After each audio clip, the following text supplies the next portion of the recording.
ఇప్పుడక్క sound అంటే sir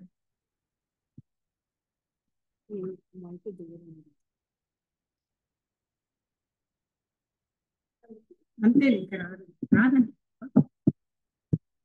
చూడు చిన్నగా తీసుకొని వెళ్దామా ముందుకు ఓకేనమ్మా సరే మన బైబిల్ గ్రంథంలో కీర్తన ఎన్నో పుస్తకము కీర్తనలు చదువుతాం కదా ఎన్నో కాదు కాదు ఎవరు చెప్పినారు సరే ఎన్ని ఒకటి పాపం సరే కీర్తనలు ఎన్ని వచ్చి ఎన్ని అధ్యాయాలు ఉన్నాయమ్మా వచ్చినాలు అలాగా అదక కరెక్ట్ గా చెప్పండి 2000 2000 కాదు కాదు కరెక్ట్ కవిత కరెక్ట్ సెల అనే పదం కీర్తన గ్రంథంలో ఎన్నిసార్లు ఉంది కాదు మా తప్పు ఆన్సర్ చెప్పండి కాదు తప్పు థర్డ్ ఛాన్స్ అసలు 15 మించిపోయింది కాదు ఎస్ ఎవరు చెప్పింది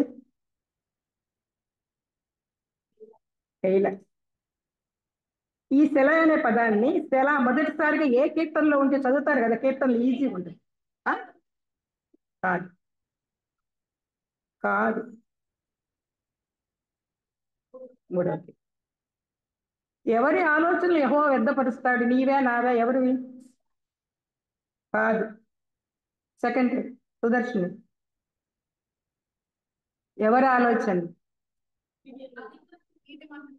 అన్ని జనుల ఆలోచన కీర్తనలు 33వ అతి చిన్న కీర్తన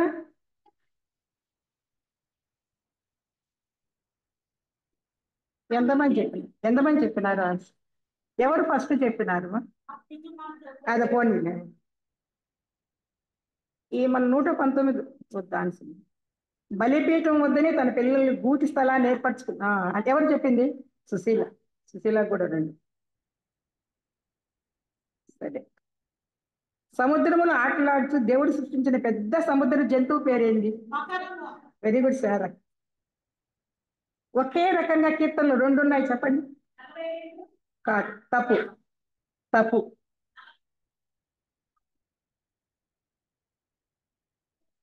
14 మళ్ళీ ఇస్తాను ప్రైజ్ ఇది ఇంకో క్వశ్చన్ వారి గుర్రములు చిరుత పులుల కంటే వేగంగా పరుగులెత్తును అది ఏ దేశం వారి గుర్రాలు కాదు కాదు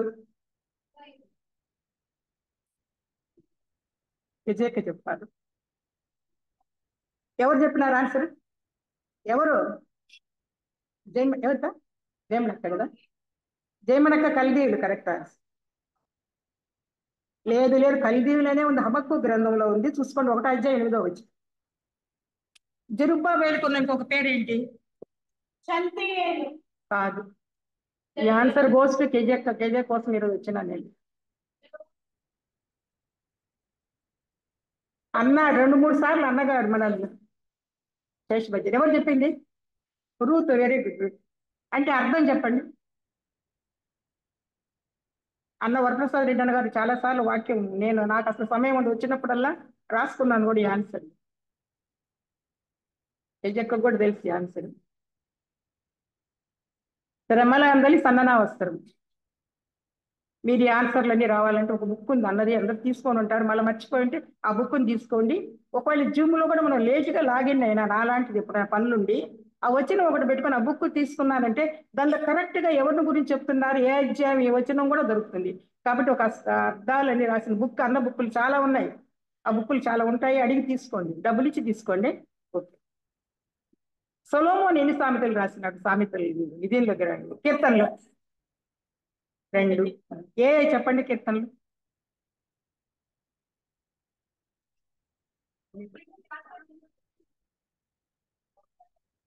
కాదు 72-127 అక్క ఇప్పుడు ఇచ్చానక మీ ఇష్టం నేను చెప్తే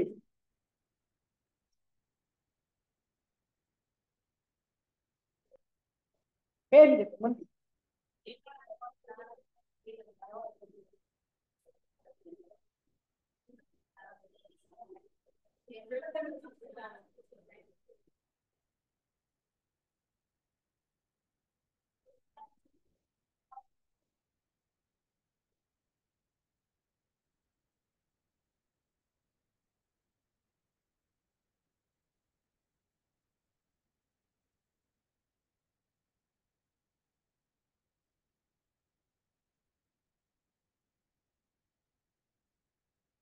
చక్కగా క్విజ్ ఆన్సర్ చేశారు. ఎందుకంటే నేను కీర్తనలో కింద వచనం తీసుకున్నాను కనుక, అందుకే కీర్తనలు అంటే నాకు ఎంతో ఇష్టమైన గ్రంథము. అనేక పర్యాయాలు చదివి ఉంటాను. ఒకసారి అందరు దయచేసి బైబిల్స్ తీయండి, సెల్లులో చూడొద్దండి. 119వ కీర్తన తీయండి, 519వ పేజీ నంబర్.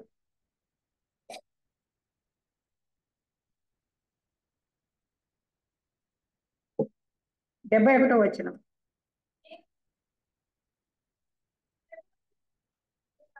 దేవుడు తన పరిశుద్ధ వాక్యం మన వెలుగులో తీర్చింది కనుక ఆయన శక్తి కొరకు ఒకసారి ప్రార్థించుకుందాం. అందరు కళ్ళు మూసుకోండి. మా చిన్న ప్రార్థన. మహాపరిశుద్ధుడు మహోన్నతుడు నిత్య నివాసైన మా ప్రియ పరలోక తండ్రి, మితిలేని ప్రేమ కృపా కనికరం జతగత రాత్రంతా నీ రెక్కల చేతిలో భద్రపరిచి కాచి కాపాడి ఈ దినాన్ని మాకు బహుమానంగా ఇచ్చి తండ్రి మా ఆయుష్కాలాన్ని పొడిగించి ఉదయం ప్రబోధనములో ప్రవేశింపజేశావు. చక్కటి వర్తమానం వినగలిగిన ఆయన నవీన్ బ్రదర్ ద్వారా నాయన. అవును తండ్రి, మా జీవితాలు ఇంకా వింటూ ఉన్నా చనుక్కుంటాము, కొనుక్కుంటాం. ప్రేమించే గుణం లేదు, అసలు క్షమించే గుణం అసలే లేదు నాయన.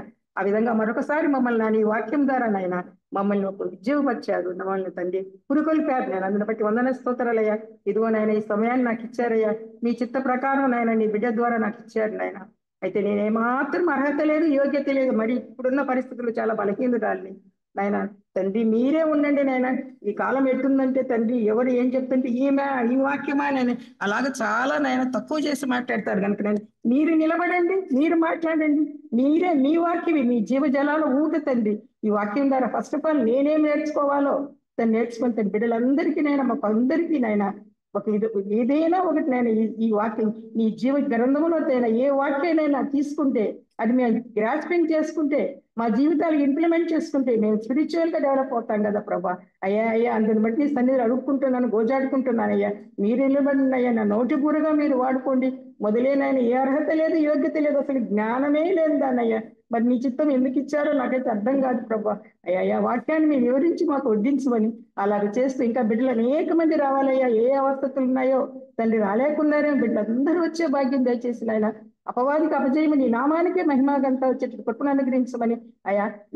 ఈ మా స్త్రీల కూడికి అంతటికి చివరి వరకు మీరే ఉండి నీ నామానికే మహిమాగంతా ఆరోపించుకోమని మీరు మాత్రమే ప్రత్యక్షపరచబడమని ఈ మా ప్రార్థన మనవులు మా ప్రభువును మీ ప్రియకుమారుడు త్వరలో రారాజుగా రానన్న శక్తి కలిగిన నామమునే అడిగి వేడుకుని ప్రార్థించి పూజించి పొంది ఉన్నాను పరమ తండ్రి. ఆమె మీ ఎంతగా నాకు అసలు ఏమి వాక్యం రాదు, అంతటి చదువుకుని దాన్ని కాదు, జ్ఞానం లేదు. కాకుంటే కొంచెము చదవాలి బైబిల్, ధ్యానం చేయాలని అక్క అందరినీ ఉద్యోగపరుస్తుంది కదా, ప్రతి ఒక్కరిని పురికొల్పుతుంది. ఎందుకంటే ఇక్కడ చూస్తుంటే ఆ జూమ్ లో ఎక్కడెక్కడ ప్రాంతం వాళ్ళు తేజమ్మ గారి ద్వారా అంటూనే ఉంటారు. అవన్నీ చూసినప్పుడు నాకు భలే ఆశ్చర్యం అనిపిస్తుంది. ఎవరికి లేని ఆర్థికత చాలా జిల్లాలు, మా నెల్లూరు జిల్లా కూడా ఉంది. ఎక్కడా లేదు ఈ జూమ్. ఈ విధంగా రెగ్యులర్ గా వచ్చేవాళ్ళు. కాబట్టి అలాగని మరి నాకు ఇచ్చిందేమో, నేను అంతగా ఏమీ రాదైనా తప్పులుంటే నా దయతో ముందే క్షమించిందమ్మా. ఈ 117 కీర్తనలు నేను నీ కట్టడలు నేర్చుకున్నట్లు శ్రమ నుండి నాకు మేలాయను. దీనేముంది నిజమే కదా. It is good for me that I have been affected that statues might learn the statues అంటే కట్టడలు అంటే ఒక రకంగా commandments and at the same time మన నిబంధనలు కూడా. ఎందుకు దావీదు అలాగ అంటున్నాడు నీ కట్టడి అలాగ అసలు నాకు శ్రమలు ఏంటంటే మేలేంటి? శ్రమలు వస్తే మేల? మనం ఇప్పుడున్న రోజుల్లో శ్రమ పడుతున్నాము, కష్టాలు వస్తాయి. ఎక్కడ చూసినా అనారోగ్యాలు, అస్వస్థలు, పసిబిడ్డల దగ్గర నుంచి వృద్ధాప్యంలో ఉన్న వృద్ధుల వరకు చూస్తుంటే ప్రేయర్స్ లో వింటుంటే అసలు నా లాంటిదైతే ఒంటరిగుంటూ కళ్ళనీళ్ళు కారిపోతుంటాయి. ఇంత తప్పకుండా నాకు ఉండేది వాక్యము, ప్రార్థన. అదే ఇమ్యూనిటీ, అదే యాంటీబయాటిక్. కాబట్టి ఖచ్చితంగా లాగిన్ అవుతుంది. కాకుండా ఉంటే ఎంత బాగా ఇటువంటి పరిస్థితుల్లో నీ కట్టడలు నేర్చుకున్నట్లు శ్రమనిందింటే నాకు మేలైన అంటున్నాడు. ఏంటంటే ఈ వాక్యం నాకు కీర్తనలు అంటున్నాను భలే ఇష్టమైన నాకు సామెతలు కీర్తనలు చదువుతూనే ఉంటాను. ఎప్పుడు చదువుతున్నా, బైబిల్ అంతా అండర్లైన్ చేసే ఉంటుంది.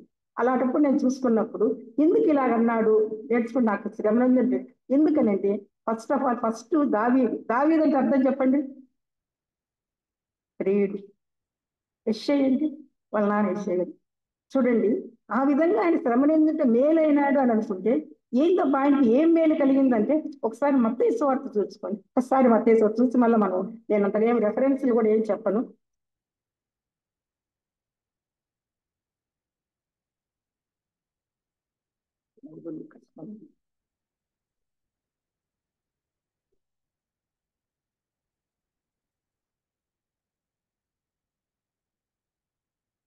చూడండి, మొదటి అధ్యాయం మొదటి వచ్చిన అబ్రహాము కుమారుడు దావీదు కుమారుడు అని యేసుక్రీస్తు వంశావళి. ఆయన నీ కట్టలు నేర్చుకున్నట్టు నేను శ్రమ ఎందుకు మేలు అంటే ఫస్ట్ ఆయనకు ఒక మేలు వచ్చింది. క్రీస్తు వంశావళిలో ఆయన చేర్చబడ్డాడు. ఎంతో మంది రాజులు ఉన్నారు, వాళ్ళందరూ చేర్చబడ్డారా క్రీస్తు వంశావళి? లేదు కదా. చూడు, ఇది ఫస్ట్ మేలు. ఇలాగ మనం కూడా మన జీవితాన్ని మనం ఒకసారి ఏంటబ్బా ఈ కష్టాలు ఎందుకు వస్తున్నాయి ఇటువంటి స్టాటిస్టిక్స్ అని అంటే అనుకుంటే అని తెచ్చుకుంటే దావీదు ఎంత కష్టపడ్డాడంటే చిన్నతనంలో దావీదు మనకు బిబ్లికల్ గా లేదు కానీ దావీదు నేను తల్లి పేరు నుజావేత్ అని చెప్తారు మామూలుగా దీనిలో చూసినప్పుడు. ఆమె ఆమె ముందుగా యెష్షై చేసుకున్నాడు పెళ్లి. ఆయనకి 7 మంది కుమారులు పుట్టారు. మళ్ళా ఏం చేస్తారు ఆయన సన్హెడ్రిప్ సభలో ఉంటాడు కదా, సుప్రీంకోర్టు లాంటి దాంట్లో ఆయన న్యాయం గొప్ప ధన సంపన్నుడు ఎవరు మన యెష్షై. అయినప్పుడు పోయి వస్తూ ఉంటే ఇలాగుంటున్నప్పుడు ఏమన్నారంటే అక్కడ వాళ్ళందరూ ఆమెవరు నిజావేత్ అని ఆమె మోయాబు దేశస్తురాలు. మన ఇశ్రాయేలీలకి మోయాబీలకి సఖ్యమే లేదు కదా. ఈమెను చేసుకున్నాడు కాబట్టి ఈమె ఇక్కడ నుంచి తీసివేయాలి, జాబులో నుంచి తీసేసి ఈ ఒకవేళ ఇన్ కేస్ ఆయన కానీ ఆమెను వదిలిపెట్టేసినా లేకుండా ఉంటే వేరే ఆమెను చేసుకున్నా అప్పుడు ఉంచుకుంటామన్నారు. ఇటువంటి క్లిష్టమైన పరిస్థితుల్లో ఏం చేశాడు, ఏం చేయాలో చేతగాక మళ్ళీ వేరే ఆమెను చేసుకొని అప్పుడు ఈమెను కూడా ఇంట్లోనే ఉంచుకున్నాడు. అప్పుడు 7 మంది కుమారులు ఉన్నారు. ఉన్న తర్వాత ఉన్న ఆమెను తీసివేయాల పని మనిషిగా కొడుకు ఇంట్లోనే పెట్టుకున్నప్పుడు మళ్ళీ ఆమెతో కాపురం చేస్తుంది కాబట్టి అప్పుడు దావీదు పుట్టాడు అనమాట. దావీదు అందుకే అంటాడు చూడు, నేను రహస్యమందు పుట్టిన వాడను, పాపములనే నేను నా తల్లి నన్ను గర్భం ధరించాను. రహస్యమంది అంటే పిల్లలు ఏమంటున్నారు, వాళ్ళ తన్నలందరూ దావీదుని మాట మాటికి హేళన చేస్తున్నారు. సొంతమ్మ తమ్ముడే అయినా కూడా దావీదుని అసలు కేరే చేయడం లేదు. అటువంటి పరిస్థితుల్లో దావీదుకి అది శ్రమే కదా, ఆ చిన్న బిడ్డ కదా, ఎంత చక్కగా ఉండుంటాడు. తల్లి అప్పుడు ఉన్నప్పుడు అనుకుంటా నేను నీ సేవకుడును, నీ సేవకురాలి కుమారుడు అన్నాడంటే ఏ విధంగా ఏం సేవకురాలు అయింది అనుకున్నారు. అప్పుడు యెష్షై చెప్పుంటాడు, నిజావేత్ నువ్వు ఎక్కడికి వెళ్ళొద్దమ్మా, ఇక్కడే ఉండు అని. అప్పుడు ఆమె గర్భంతో ఉన్నప్పుడు ఏమైనా బిడ్డను పట్టుకొని దేవుని గురించి చెప్పిందేమో, బాగా అన్ని విషయాలు చెప్పుంటుంది. అయ్యా నిన్ను అన్నలందరూ ఎగతాళి చేస్తారు, హేళన చేస్తున్నారు, అసలు వీళ్ళు డాడీ ఏంటి నువ్వు, నీ వల్ల నాకు సమాజంలో షేమ్ఫుల్ గా ఉందని ఆ పిల్లలు వాళ్ళంతా మిగిలిన 7 మంది అని ఉంటారు. ఇంకా 2 అమ్మాయిలు చదివే నాహాష్ ఇద్దరుండా, అబ్బిగైలు కాదు, ఇంకొక అమ్మ పేరు వేరే, నేను బుక్కులో చూస్తున్నా అన్న బుక్కులో నాహాష్ అని రాసింది. ఆయన వాళ్ళు చెప్పింది వేరే. ఆ వాళ్ళు కూడా అనుకోని ఉంటారు వీళ్ళేంటి ఈయన మా మా తమ్ముడా అని అనుకోకుండా కేరే చేయకుండా ఏంటి ఇటు పుట్టినట్టు. కానీ తల్లి చాలా జాగ్రత్తగా పెంచింది. అందుకే బాలు నడువలసిన త్రోవడానికి నేర్పవాడు పెద్దవాడినప్పుడు దాని నుంచి తొలగిపోవడని వాక్యం కరెక్ట్ గా రుజువైంది. అప్పుడు ఆమె ఏం చేసింది, పెంచడం వలన ఆ విధంగా పట్టుకొని రహస్యంగానే బిడ్డను పెంచుతూ అలాగా వాళ్ళ అన్నలు తిట్టినా హేళన చేసినా కూడా పెంచింది. దేవుడి గురించి చెప్పిందేమో నాకు ఎప్పుడు డౌట్ వస్తుంటుంది, నీ సేవకుడును నీ సేవకురాలు కుమారుని ఆమె ఎక్కడ సేవ చేసినట్టు నాకు కనబడలేదు అనుకునేదాన్ని. కానీ ఆమె నిజంగా చెప్పి దేవుణ్ణి అడుక్కొని ఉంటుందయ్యా. ఇట్లా చూడు, సొంత బిడ్డలే. ఇంకా వాక్యంలో కూడా ఉంది, నా నా నా నా సహోదరులకు నేను అన్యుడైతిని, నా తల్లి కట్టుకున్న బిడ్డల వారికి నేను పరుడినైతిని అని చెప్పి. అలాగ నా ఎందుకంటే రెఫరెన్స్ చూపించలేదు అని అలాగ అనుకొని బాధపడుతుండేవాడు. వాళ్ళు అంతగా హేళన చేసేవాళ్ళు. చేసి చివరికి ఏమైపోయినారు, వాళ్ళంతా అడవుల్లోకి పంపిస్తే ఏ ఎలుగుబంట్లో ఏ చిరుతవుల్లో చంపేస్తాను పంపిస్తే అక్కడ కూడా దేవుడు కాపాడుతూ వచ్చినాడు అనమాట. కాపాడుతూ వస్తే అక్కడ బాగా ప్లే చేస్తూ ఆయన మంచి హ్యాండ్సమ్ పర్సనాలిటీ, చక్కటి వాడు, నేత్రములు మెడల్ ఎర్రటి వాడు, నా చక్కని నేత్రములు కానీ సుందరుడు కదా దావీదు కూడా. అక్కడ బాగా అవి ఏ వాడు జోలికి పోయేది కాదు. కానీ ఇంటికి ఎప్పుడన్నా రావాలనుకుంటే వచ్చినా కానీ కంచం వేరే, మంచం వేరే, ప్లేస్ కూడా వేరే. అయినా అన్ని కష్టాలు. అందుకే నీ కట్టడం నేను నేర్చుకున్నట్టు శ్రమనేంది ఏంటంటే నాకు మేలు అని నేను అడుక్కొని నేను ధ్యానం చేసుకుంటే శ్రమ వచ్చినప్పుడు, కష్టం వచ్చినప్పుడు ఎలాగ మేలని చెప్పగలం? నిజ జీవితంలో మనం చెప్పగలమా? చిన్నది ఏదన్నా ఇప్పుడు నేను వచ్చేటప్పుడు కూడా ఎంత చక్కగా అంతా ప్రిపేర్ అయ్యి అక్క మొన్ననే చెప్పింది రీసెంట్ గా, భయపడుతూనే ఉన్నా. ఎప్పుడు భయపడను నేను సామాన్యంగా దీంట్లో. ఈసారి ఎందుకో కొంచెం భయం వేసింది, ఎలాగ ప్రభు అని ఆలోచిస్తున్నప్పుడు అప్పుడు చిన్నది కూడా ఒకటి జరిగింది సాతాను ఇంట్లో. అలాంటి క్రియలు చేస్తాడు, అడ్డంకులు పెడుతుంటే ఇటువంటి పరిస్థితుల్లో నేను చెప్పగలనా? నాకు శ్రమలు వచ్చినప్పుడు నాకు మేలని చెప్పగలనా? ఎలాగో మేలని చెప్పగలిగినా అంటే అన్ని కష్టాలున్నా అన్ని ఉన్నప్పటికీ క్రీస్తు వంశావళిలో ఆయన పేరుంది చూస్తారా. నంబర్ 1 మేలు అదే కదా. చూస్తారు ఎవరికి ఉంది, ఎంతమంది రాజులు ఉన్నారు. ఒకవేళ తక్కువ చేసి ఈ లోకం తగ్గించి తక్కువగా చూసిన వాళ్ళని మాత్రమే యేసయ్య వాళ్ళకి ఇస్తాడనమాట. అందుకే తర్వాత ఏమైంది, వచ్చినాడు చిన్నప్పుడల్లా ఏదో ఒకటి అనడం, ఏదైనా చేయడం ఇట్లుండేవాడు. అతను కూడా బాధపడిపోయినాడు. తండ్రి నేను ఎట్లా, నా తల్లి నన్ను గర్భంలో ధరించింది మొదలుకొని నాకు తెలుసు కదా నాయన నీకు అన్ని అని బాధపడి ఉంటాడు. అట్టి పరిస్థితుల్లో దేవుడు ఏమనుకున్నాడు తర్వాత, నేను కోరుకున్నవాడు he's after my own heart, నా హృదయానుసారుడు అని చెప్పగలిగి, ఇంతగా చెప్పగలిగినాడు ఎవరినన్నా? దానియేలు అంటే కూడా మంచివాడు అసలు, కానీ అతను బహుప్రియుడు అని చెప్పినాడు. కానీ ఈయనకి మాత్రం నేను కోరుకున్నవాడు అని చెప్పి, ఇది కదా ఆయన శ్రమ పడిన తర్వాత వాళ్ళ అన్నల చేత అందరూ తగ్గించారు. తండ్రి కూడా ఎక్కువగా చూడాల. సమయాలు వచ్చి తీసుకోరండి నేను ఇతనికి చెయ్యాలి, ఏంటి మీ కుమారులు అంటే చెప్పాల చిన్నగా. అక్కడ ఏమైనా చేసేస్తే బాగుండు అనుకున్నారు, కానీ అక్కడ వాటిని ఎదుగుబంటిని చీల్చేసిన సింహాన్ని కూడా చీల్చివేయగలిగినారు. దేవుడు కాపాడుతూ వచ్చినాడు. అందుకే ఈ లోకంలో మనం ఎవరున్నా, ఎవరు మనల్ని కష్టపడి ఏం చేసినా, ఇంత తృణీకరించినా ఆ దేవాదేవుడు మనం చూసుకుంటూ వస్తాడు కదా. అలాగని మనకు దావీదుని చూపించింది. అన్ని బాధలు, ధనవంతుడే యెషయా అంత చక్కగా అక్కడ సన్నిధిలో పనిచేసేవాడు, న్యాయం తీర్చేవాడు, కానీ ఇంట్లో ధైర్యంగా చెప్పుకోలేకపోయినాడు కదా ఆ బిడ్డలకి అందరికీ. అలా చేస్తే మళ్ళీ ఏమనుకున్నాడు, దేవుడు అన్ని చూసుకుంటున్నాడు. ఈ కష్ట సమయాల్లో కూడా వచ్చి ఈయన నేను కోరుకున్నవాడని సమూయేలు గ్రంథంలో తీసుకొస్తాడు. కానీ అదే సౌలు ఉన్నాడు. సౌలుకి ఏం చేస్తున్నాడు, తైలపు బుద్ధి, కానీ మన దావీదుకి కొమ్ము. కొమ్ము దేనికి సూచన? ఆన ఘనతకి సూచన కొమ్ము చేసినాడు. చేసే అప్పటికి కూడా యెషయా ఏమనుకోలే, ఆ పిల్లల్నే చూపిస్తున్నాడు వాళ్ళ కుమారుల్ని. మళ్ళీ అక్కడ ఉన్నప్పుడు గొల్లియాతుని చంపడానికి పోయినప్పుడు కూడా ఏదో పంపిస్తే అక్కడ ఏమైనా గొల్లియాతు ఇతన్నే చంపేస్తాను అనుకుంటే దేవుడు గొల్లియాతు విషయంలో కూడా చేసినాడు. ఇవన్నీ ఆయన కట్టడిని, ఆయన నిబంధనలు అనుసరించినాడు కాబట్టి ఆయన ద్వారా ఆయనకి మేలు కలిగింది. అందుకే శ్రమ నొంది నాకు మెలిది మన జీవితాల్లో కూడా దావీదుని మనకు చూపించినాడు. ఆ విధంగా దావీదు అనేక కష్టాలు పడ్డాడు చిన్నతనములో. ఆ 28 ఏళ్ల వయసులోనే ఎన్ని కష్టాలు అనుభవించినాడంటే, అన్ని కష్టాలు అనుభవించిన నాకు అనిపించింది నేను కోరుకున్న వాడితేనే. మొదటి సమయాల గ్రంథం 16 అధ్యాయం 19 వచనములో, మళ్ళా 16 అధ్యాయం చూసుకోండి 12లో కూడా, ఎర్రని వాడును చక్కని నేత్రం కలిగినాడు, హ్యాండ్సమ్ పర్సనాలిటీ, సుందరుడు, గొర్రెల కాపురిగా ఉన్నాడు. కానీ అట్టున్నా కూడా అక్కడ ఏం చేసుకున్నాడు, ప్లే చేసేది నేర్చుకున్నాడు కదా, ఎంతోటి ఘనత ఇచ్చినాడు. అటువంటి సిచ్యుయేషన్ లో, అటువంటి స్టేజ్ లో, అటువంటి చిన్న ఏజ్ లో మనం ఉండగలమా? మన పిల్లలు అలాగుంటే మనం చూడగలమా? ఇక్కడ వేరే ప్రాంతాల్లో చదువుతుంటే జ్వరం వస్తే ఎట్టుందో అని ఆలోచిస్తుంటాము. ఈ మధ్య కాలంలో అయితే జలుబు చేసిందక్క ప్రార్థన చేయండి అంటానే ఉంటుంది. మా అక్క అయితే భలే ఓర్పు మంతురాలు చెప్పాలి, అందరినీ తీసుకుంటాండి ప్రతిరోజు జలుబు చేసింది అన్ని. ఇట్లాంటి పరిస్థితులు అంటే ఇంకా అబ్బాయి అక్కడ అన్నం ఏం తిని ఉంటాడు ఆ దావీదు మహారాజు. అయినా దావీదు మహారాజు అయినాడు కదా, కాబట్టి దాన్ని బట్టి అది తెలుసుకోవచ్చు అనమాట. అలాగా సమూయేలు ప్రవక్త కూడా అప్పుడు అదే సిచ్యువేషన్ లో మన సౌలుని చూస్తాం. సౌలు కూడా మంచి పర్సనాలిటీ ఉండేవాడే, సౌలును కూడా ఏర్పాటు చేసుకున్నాడు దేవుడు.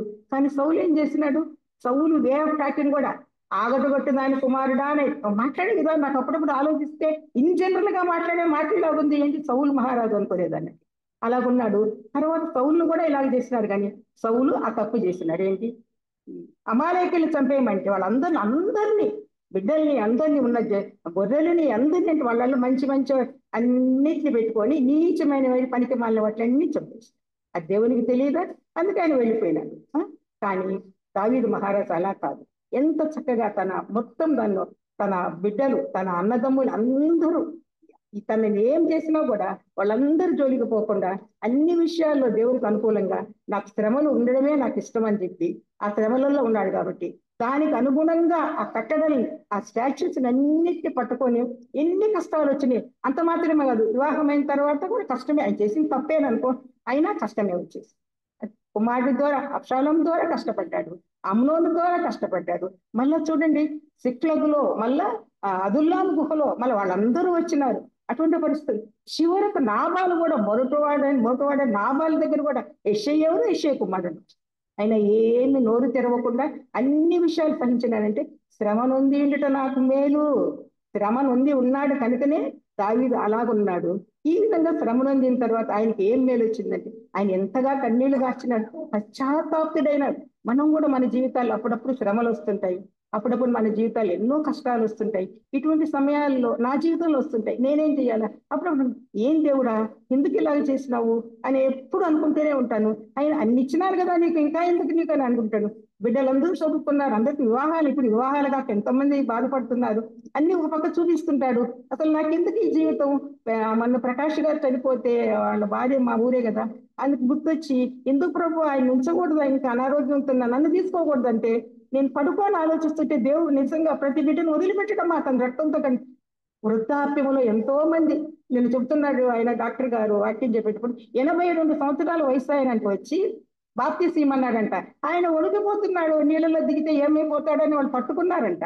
అందుకే వాళ్ళని చూపించినాడు దేవుడు నాకు. అంత వృద్ధాప్యంలో ఉన్న వాళ్ళు సైతము ఇంకా నమ్ముకోలేదు నా బిడ్డ, అందుకే నేను ఉంచినాను, నువ్వేంటే నాకేం పెద్దగా ఇది కాదని. నాకెందుకయ్యా ఇంచిచ్చినావు? ఆ ప్రకాష్ గారిని ఉంచకూడదా, పగడాలి గారిని ఉంచకూడదయ్యా, యవనస్తులు ఎంత చక్కగా ఉన్నారు, వాక్యములు ఎంత ముందుకు పోతున్నారని ప్రతిరోజు ఆలోచించేది. ఈ విధంగా చూసినప్పుడే ఈ వాక్యాన్ని ధ్యానం చేసుకుంటే నాకు వచ్చిన ఆలోచన ప్రకారం ఈయన ఏం తప్ప ఇట్లా చెప్తున్నాడు, దావీదు ఇన్ని కష్టాలు పడ్డాడు, ఆఖరికి చెప్పులు లేకుండా కూడా పరిగెత్తున్నాడు, అడవుల్లో వెళ్ళిపోయినా రొట్టెలు కూడా లేకుండా సముఖపు రొట్టెలు తిన్నాడు, ఇది చేసుకున్నాడంటే ఆయన్ని మొట్టమొదటిగా నాకు చూపించిన దేవాది దేవుడు క్రీస్తు వంశావళి, ఆయన పేరు మాత్రమే రాయగలిగినాడు. ఎవరి పేరైనా ఉందా? అలాగే మనం కూడా మన జీవితాలు ఎన్నో కష్టాలు వస్తుంటాయి, వచ్చినప్పుడు మనం కూడా ఆయన నిబంధనలు ఆయన కట్టట్లంటే అంటే ఆజ్ఞలు, నీవు నిన్ను నీ పొరుగువారిని ప్రేమించుము నీ పూర్ణాత్మతో అదే కాకుండా క్షమించే గుణం కూడా పెట్టుకుందాము. ఆయన ఆజ్ఞ ఇంకేమున్నాయి అవన్నీ ఆలోచిద్దాము. ఏదైనా పొరపాటున మాట్లాడుంటామేమో ఎవరితోనన్నా మాటలలో కూడా. అందుకే ఫోన్ కాల్స్ ఎప్పుడైనా ఓన్లీ 1 పర్సన్ పిల్లలకే చేస్తున్నాను, ఎవరికి చేయను. అనవసరమైన మాటలు మాట్లాడితే వస్తుంది, వాటిల్లో కూడా మనం మానుకుందాం. మాట్లాడుకొని ఆయన నిబంధనలు ఆయన కట్టలను అనుసరిద్దాం. అనుసరిస్తే మనకేమొస్తుంది? ఈ విధంగా దావీదు చేశాడు. ఆ విధంగా దావీదు ప్రథమాంకమైన కష్టాలు పాలైనాడు, ఎంతో క్షోభకు గురిపెట్టినారు. వాళ్ళ అన్నదమ్ములు అసలు ఎవరి అబ్బాయి సొంతం కాదన్నట్టు చేసినారు. అయినా దేవుడు ఆయన పశ్చాత్తాపడినాడు. ఏమన్నా హిస్సోపుతో నా పాపంని కడగమన్నాడు. అలాగే మనం కూడా మన జీవితాల్లో ఏదైనా పొరపాట్లు ఉంటాయి, ఉండకుండా ఉండవు. మీలో ఉండకుండా ఉండొచ్చు, నాలో ఉంటాయి. మాటల్లోనూ పిల్లల్ని ఏదైనా అంటూనే ఉంటాను, నాయన శనివారం శుక్రవారం అని మళ్ళీ బళ్ళకి ఎలాగెళ్ళనయ్యా నా బిడ్డల్ని ఇంట్లో వచ్చినప్పుడు అని ఎంతగా కన్నీటితో అడుగుతుంటాను. అడిగేసి అట్నే నీ రక్షానందం మళ్ళీ ప్రభువు నమ్ముకొని ఉంటాము. ఇప్పుడు ఉండే రోజుల్లో ఎట్లుంటున్నామంటే ఒక్కోసారి అవిశ్వాసంలో బలహీనలు అయిపోతున్నాం. కాబట్టి ఇటువంటి పరిస్థితులు మనం ఒక్కరిని ఉదాహరణగా మనకు మంది బుద్ధి కలిగడానికి దృష్టాంతంగా దేవుడు ఈ జీవ గ్రంథములో చెప్పినాను కదా, గ్రాస్పింగ్ చేసుకొని అవి మన జీవితాలకు ఇంప్లిమెంట్ చేసుకుంటే మన స్పిరిచువల్ లైఫ్ ఏ నాటికి అనేది పైకి పోతుంది. స్పిరిచువల్ గానే వాళ్ళు ఫిజికల్ గా మనం ఆస్తి అంతస్తు ఐశ్వర్యాలు అవసరం లేదు. దావీదికి లేని అంతస్తా, దావీదికి లేని ఐశ్వర్యమా? చూడండి, వృద్ధాప్యములో ఉన్నప్పుడు ఏ రాజుకైనా వెట్ట కలగజేయడానికి అభిషేకం అంటే ఆమెను పంపినారా? ఆమె ఇంతవరకు పెళ్లి కూడా చేసుకోలేదు. ఆమెకు ఎంతగా దేవుడు సహాయం చేసినాడు దావీదికి. ఆయన కట్టడలను అనుసరించి నడుచుకొని శ్రమలు అనేకం పొందినాడు చిన్న వయసులో. అంత చక్కటి అందగాడు. ఆ అడవుల్లో ఆ వచ్చి జంతువులు చంపేస్తాయి అనుకుని వాళ్ళంతా అన్నలు అంతగా వేరే వాళ్ళు శత్రువులు చూసినట్టు చూసి వాళ్ళ మీదకి మళ్ళా పైగా అంట ఏం చేస్తున్నాడో చూసి రండి అని అందరినీ పంపేవాళ్ళు అంటే అన్నలు. ఎంత కఠిన హృదయులు వాళ్ళు. అలా పంపినప్పుడు కూడా దేవుడు కాపాడుతూ వచ్చినాడు. చూడండి, అతనికి అభిషేకుని పంపినాడు. ఇది కూడా మనం గుర్తుపెట్టుకోవాల్సిన అంశమే. ఎవరికైనా ఏ రాజుకైనా ఉందా? అంత మాత్రమే కాకుండా ఒకసారి దినవృత్తాంతాలు తీసుకున్నాము.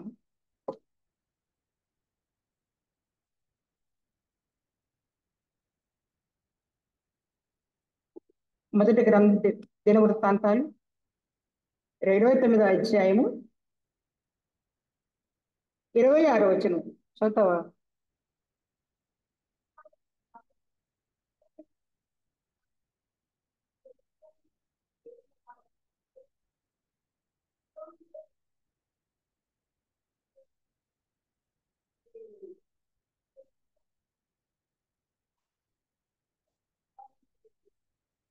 కలిగి చూసారా? చాలా మంతవరకు చూసారు ఎటు జరిగింది. అంత కట్టడలను అనుసరించి ఉన్నాడు కనబట్టి ఆయన మరణం కూడా బాగుంది. ప్రథమాంకం బాగలేకపోయినా చరమాంకం బాగుంది. మనం కూడా మన జీవితాల్లో ఒకవేళ ప్రథమాంకం బాగుండకపోవచ్చు, కొన్ని కష్టాలు నష్టాలు వస్తాయి జీవితంలో. కానీ మన చరమాంకం అంటే ఆ దేవాదేవుడు మనకి ఇచ్చినాడు అవకాశం.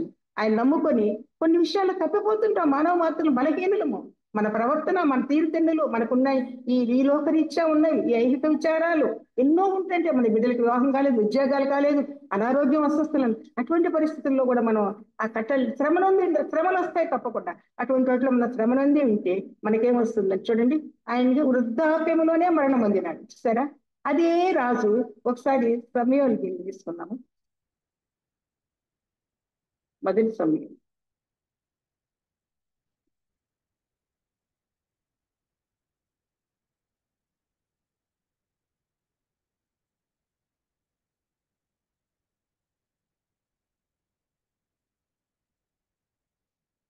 చూడండి, సౌలుని తీసుకున్నాం చూడండి 31 అధ్యాయంలో.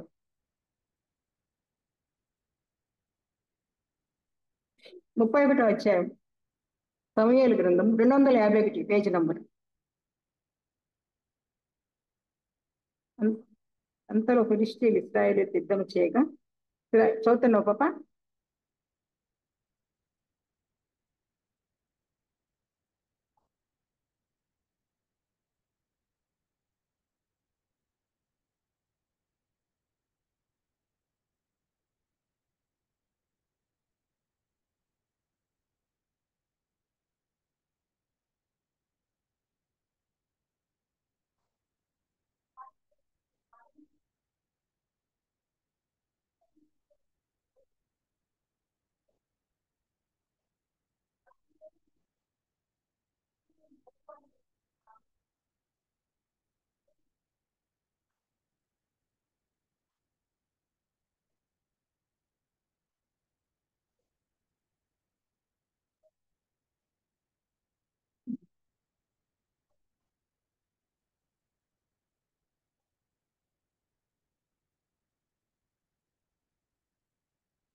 మర్నాడు ఫిలిష్తీయులు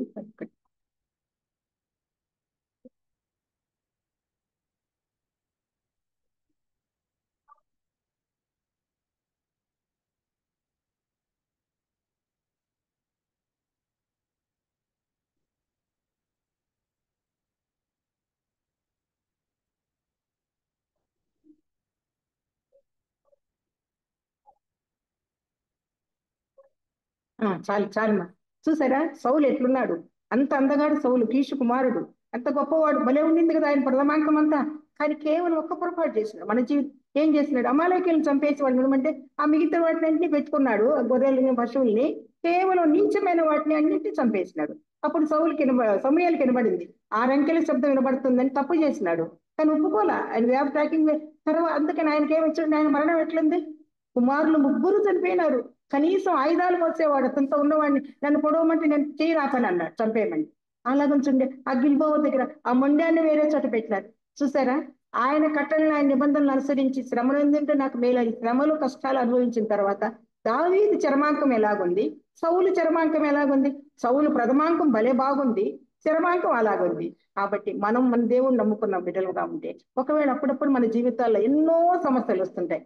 ఒకవేళ నాకు లేవు సమస్యలు అనొచ్చు, లాగి నేను వాళ్ళందరూ, కానీ నాకైతే ఉండొచ్చు సమస్యలు. కానీ ఒక్కటి మాత్రం సత్యం, ఆయన దగ్గరకు వచ్చి ఆయన పాదాలు చెంత చేయి. మనం ఆయన అడుక్కుంటే, ఆయన వేడుకుంటే, పశ్చాత్తాపంతో 51వ కీర్తన ఇంకంతా మనం చదివిస్తే సమయం అయిపోతుంది మాక. 51వ కీర్తన, నీ రక్షణానందం నాకు మరలా దయచేది. సరే 51వ కీర్తన చూసుకోండి. ఎంతగా దావీదు ఎంతగా దేవుని దగ్గరకు వచ్చి అడుక్కున్నాడో అలాంటి పశ్చాత్తాపం మన హృదయాల్లో ఉండాలి. అలాగని మనం కూడా ఆ దేవాదేవుణ్ణి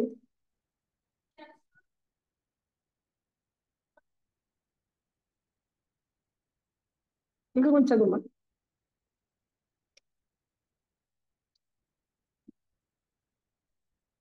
చదువు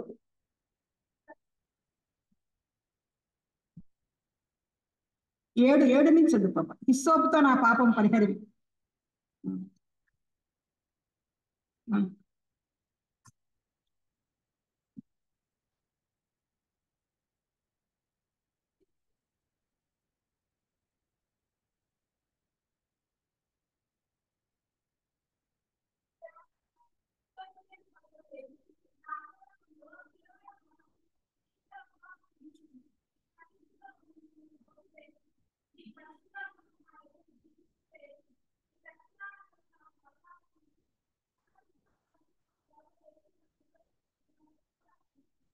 కిందది దహన బలి నీకు ఇష్టమైనది కాదు, విరిగిన మనస్సే దేవునికి ఇష్టమైన బలులు. దేవా, విరిగిన హృదయం నువ్వు అలక్ష్యం చేయదు. చూసినాడా? దేవుడు ఇప్పుడు అంతగా పశ్చాత్తాపడ్డాడు. ఎంతగా పశ్చాత్తాపడ్డాడంటే, దేవా హిస్సోపుతో నన్ను కడుగు, నా నీ రక్షణానందం నాకు మళ్ళీ తన పడక కొట్టుకొని పోయేటట్టు. ఎంత రాజుల పడకలు ఎట్లుంటాయి, ఎంత పెద్ద ఉండొచ్చో కదా, మనం చూడలేదు కానీ నేను చూడలేదు. అలాంటి పడక కన్నీటి తడిసిందంటే చేసిన తప్పులను బట్టి కదా, బత్షెబ విషయంలో చేసిన తప్పును బట్టే కదా. దానివల్ల ఎంత చేసినాడు, అన్ని శ్రమలు, అన్ని బాధలు. ఆ చిన్నతనంలో బాధపడిన తలుచుకుంటే మనకి ఇంటి దగ్గర ఆలోచించుకోండి. ఆ ఏజ్ లో అడవిలో ఆ అన్నం వేరు, అందరూ సొంత వాళ్ళు అన్నదమ్ములు కూడా పెట్టుకుంటే ఎంత బాధపడుంటారు. మన ఇంట్లో మనకు అటు వేరు చేస్తే మనం ఎంత బాధపడతాం. అన్నిట్లలో తర్వాత వివాహమైన తర్వాత కుమారుల ద్వారా, మళ్ళా ఈ సౌలు చేసిన పనుల ద్వారా, సౌలు వేల కొలిది దావీదు 10,000 కొలిది అన్నందుకు అన్ని కష్టాలు అనుభవించినారు. ఎంతగా ఈ లాకీష్ ఏమని చెప్పినాడు, ఆ పిచ్చి పట్టిన వాడిని ఏమైనా తీసుకొచ్చి నా దగ్గరికి ఇచ్చినారా అని. పిచ్చి పట్టిన యాక్షన్ కూడా చేయగలిగినాడు. ఇన్ని కష్టాలు అనుభవించిన చివరికి ఏమైనా దేవుని దగ్గరకు వచ్చాడు. అయ్యా ఈ సోప్తో నా పాపాన్ని కడిగయ్యా అని మనం కూడా మన జీవితాల్లో ఒకవేళ నమ్ముకున్న బిడ్డలమే, బాప్తీసం తీసుకున్నాం, మారు మనసు రక్షణానందం ఉంది, కొన్ని విషయాల్లో పడిపోయి ఉంటే ఏముంది, ప్రస్తుతం ఉన్న స్త్రీలు కృపకాలం దాటగానే రాబోయే రోజులు శ్రమల కాలం వస్తుంది. ఈ రోజుల్లో మనం ఏం చేయాలి, ఏం చేయాలంటే మనకిచ్చింది ఏమి ఇచ్చినాడు, కొంచెం వాక్యం చదువుకునే జ్ఞానం ఇచ్చినాడు, 4 అక్షరాలు ఇచ్చినాడు కదా, చదువుతాం. ఇప్పుడున్న పరిస్థితులు ఎందుకు ఎందుకు ఉదయకాలం 8 నుంచి ప్రార్థిస్తున్నారు, మన దేశంలో అందరూ అంతటా మారు మనసు పొందాలని కదా. కాబట్టి మనకు శ్రమలు వస్తాయి. ఎంతమంది మతోన్మాదులతో, ఆర్ఎస్ఎస్ ప్రభుత్వం, శివశక్తి శివసేన వాళ్ళతో అన్నం లేక మన కొండలకు పారిపోయినారంట వాళ్ళు. ఆ కొండల దగ్గర ఏమేమి ఉంటాయో, ఎలాంటి జంతువులు ఉంటాయో, క్రూర మృగాలు ఉంటాయో, వాళ్ళ ధైర్యంతో వెళ్ళగలిగినారు కదా. అలాగే వాళ్ళ ఆత్మల సంపాదనలో ముందుకు వెళ్తుండగా మనకిచ్చిన దాన్ని బట్టి కొంచెం అటు ముందు ఫస్ట్ ఆఫ్ ఆల్ నేను, నా కుటుంబంలో నా బిడ్డలు, ప్రతిరోజు నా బిడ్డల కోసం ఇది ఏందమ్మా, ఇది ఈవెన్ అబ్రాడ్ లో ఉన్న పాప కూడా ఈరోజు చదివినాం అమ్మా, ఇది చదువుతున్నాను మమ్మీ, ఇది 5th టైం చదువుతున్నాను బైబిల్, నెక్స్ట్ సారి ఇప్పుడు నాకు దీనికి వచ్చినాను, ఇప్పుడు ఐజియా చదువుతున్నాను, దీనిలో కొన్ని నాకు అనుమానాలు వస్తున్నాయి మమ్మీ అన్ని అడుగుతుంటారు. పెద్ద పాప వాళ్ళని కూడా, చిన్న పాప కూడా అంతగా చదువు చిన్న పాప చెప్తూనే ఉంటారు. అలాగున చదవండి ముందు, మనం సెటరేట్ అవ్వాలి. నా మనవ సంతానం, నా చిన్న పెద్ద పాప బిడ్డ, అమ్మమ్మ నేను మిషనరీ కావాలమ్మమ్మ అని వస్తుంది దగ్గరికి. సండే స్కూల్లో నేను రక్షణ తీర్మానం చూసుకున్నాను ఏసయ్యా అని చెప్పి దేవుణ్ణి ఎంత బాగా అడుగుతుందో. అయ్యా మా డాడీకి మంచి మనసు, నువ్వు తప్ప ఎవరు లేరు ఏసయ్యా మార్చేవాళ్ళు, నువ్వే మార్చాలని ప్రార్థన చేస్తుంది. నా దగ్గర వచ్చి కూర్చోబెట్టుకుంటాను, ప్రార్థన చేసి అమ్మమ్మ ప్రేర్ చేయను, ఎంత బాగా. అలాగే మన ఇంట్లో వాళ్ళు కూడా ముందు మనం అందరం ఉందాం. ఒకవేళ మనం అందరం అక్కడ మన వాళ్ళు అక్కడ ఉంటే ఎందుకబ్బా ఈ భాష విందువులు చూస్తున్నాడని నేను అక్కని అడిగి డౌట్ క్లియర్ చేసుకున్నా. మన వాళ్ళు అక్కడ ఉన్నారంట, అమెరికా పాతాళంలో. మనం ఇప్పుడు ఉన్నాం పరలోక రాజ్యం. అప్పుడు వాళ్ళు ఏడుస్తుంటే తుడిచినాడు. అలాగనే కాకుండా మనకిచ్చిన దానిలో, మనకిచ్చిన జ్ఞానాన్ని బట్టి శ్రమలు వస్తాయి. శ్రమలు ఉంది నాకు మేలాయను, అయితే ఆయన ఆజ్ఞల్ని పాటిద్దాం, ఆయన కట్టడలు నిర్మిస్తాం, దావీదుని మనం ముందు పెట్టుకొని పోతాం. అటువంటి కష్టాలు మనకేమీ రాలేదు కదమ్మా. చక్కగా చూడండి, కంఫర్టబుల్ జోన్ లో ఎంత బాగా కూర్చున్నాం, ఫ్యాన్లు లైట్లు అన్ని ఉన్నాయి, చైర్లు కూడా ఉన్నాయి కదా. అప్పట్లో ఉన్నాయా అవన్నీ? లేవు కదా. ఎక్కడెక్కడ కూర్చున్నారు, ఎక్కడెక్కడ ప్రార్థించారో. ఆత్మల సంపాదనలు ఇప్పటికి వెళ్ళి ఆత్మల సేకరణ ఎంతమంది ఉన్నారో పోతున్నారు పరిచయం చేసేకి, ఈ ఊర్లన్నీ వదిలిపెట్టేసి సొంత తల్లిదండ్రుల్ని. వాళ్ళ కొరకు ప్రార్థిద్దాం, చేతనైతే ఆర్థికంగా సహాయం చేద్దాం. ఉంటే లేని పక్షంలో ప్రతిరోజు ప్రార్థనలో లేకొరు పెట్టుకుందాము. మనం కూడా మన చేతనైనంత మటుకు మన ఇంట్లో పనిచేసే అమ్మాయిని, మన ఇంట్లో డోబీ అమ్మకు కానీ కూరగాయలు తెచ్చాక నేను వాళ్ళందరికీ చెప్తూనే ఉంటాను రోజు. మా డోబీ ప్రసాద్ అయితే అక్క ఒకసారి అక్కని చూపించరా నాకు అంటారు. ఇక్కడ కాదు, చాలా దూరం ఉండేది చూడాలంటే ఇప్పుడు కాదని చెప్పి పంపిస్తుంటాను నేను. ప్రార్థన వింటాడు, జిమ్ లోకి వచ్చి బట్టలు అలాగంటే ప్రార్థనలు వినేటట్టు మనం కూడా కొంచెం మనకు చేతనమంటుకు ఒట్టి చేతులతో పోతామమ్మా. ఈ రోజు క్విజ్ చెప్తే పిల్లలకి ప్రైజులు చిన్నవే కానీ పెద్దవి లేవు. పెద్దలు అంటే నాకు కొంచెం బాధ అనిపించింది, కాసేపు అటు కూర్చున్నాను. లేవొక్క ఈసారి తెస్తానని. అది ఎంత సంతోషం ఉంటుంది పిల్లలకి, చిన్న పిల్లలకైనా ఇస్తే చూడండి.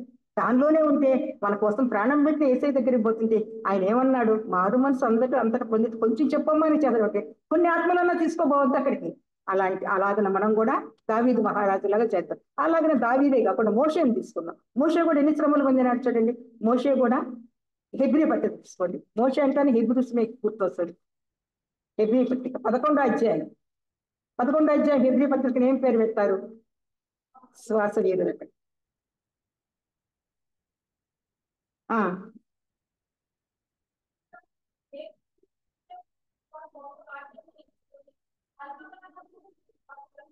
పాపం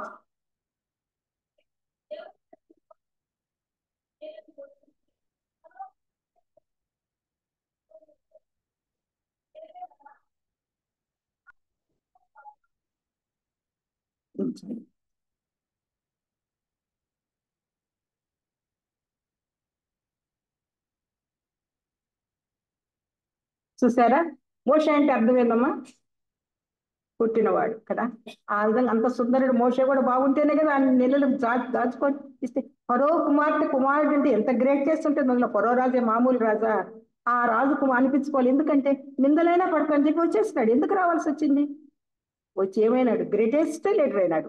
కొంతమందే కాదు, 20 లక్షల కాల్బలాన్ని నడిపించినాడు. అక్కడ మధ్యలో ఎంతమంది సరుక్కున్నారు, ఎంతమంది కొనుక్కున్నారు, అన్ని భరించినాడు. ఆయన కూడా ఎవరి ప్రాయంలో ఉన్నవాడే కదా, ఆయనకు కూడా ఉంటుంది కదా. చూసారా? కానీ ఆయన ఈ విధంగా శ్రమలు, నాకు ఈ రాజు కుమార్తె, పరో రాజు కుమారుడు అనిపించినటువంటి క్రీస్తు విషయాన్ని నిందలే గొప్ప మేలు అనుకున్నాడు.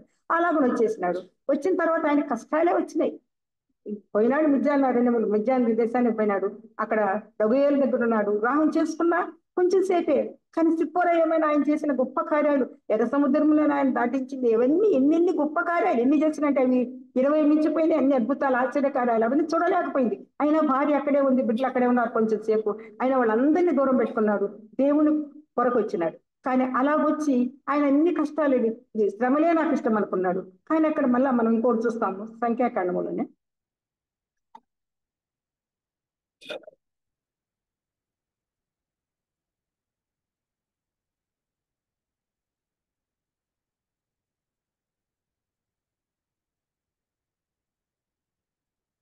ఈరోజు 12వ అధ్యాయంలో, ఇది చదవకపోయినా పర్వాలేదు. అప్పుడు దేవుడు ఒక్క మాట చెప్పినాడు చూడండి.